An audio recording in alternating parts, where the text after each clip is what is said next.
Hello and welcome. I'm Ben Paris from AnswerSource, and I'm here to talk to you about competency-based education. Let's talk about what it is, what makes it different, and the requirements to make this realize its potential. So for starters, let's think about what competency is. It's the ability to do something.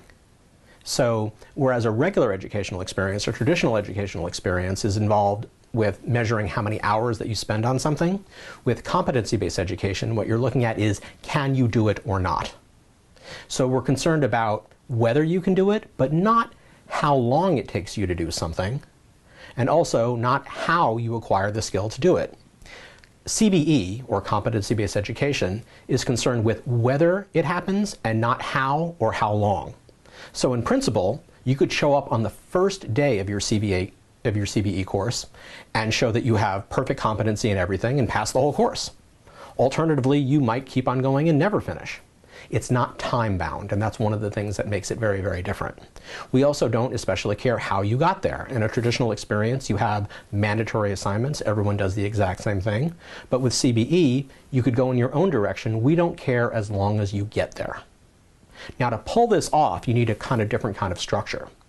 You need a very detailed list of objectives and ways to measure whether those objectives have been met, both at the start of the experience and at the end.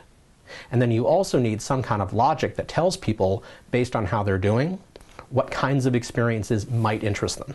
So you won't tell them what they have to do, but there should be some kind of support that tells people, here are the kind of things that you might consider if you have a gap between where you are now and the competencies that you need in order to pass the course.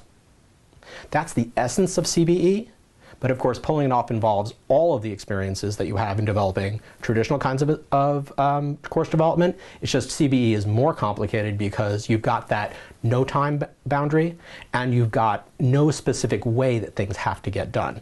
That flexibility is good for the students, but it also is a level of complexity that content developers have to consider.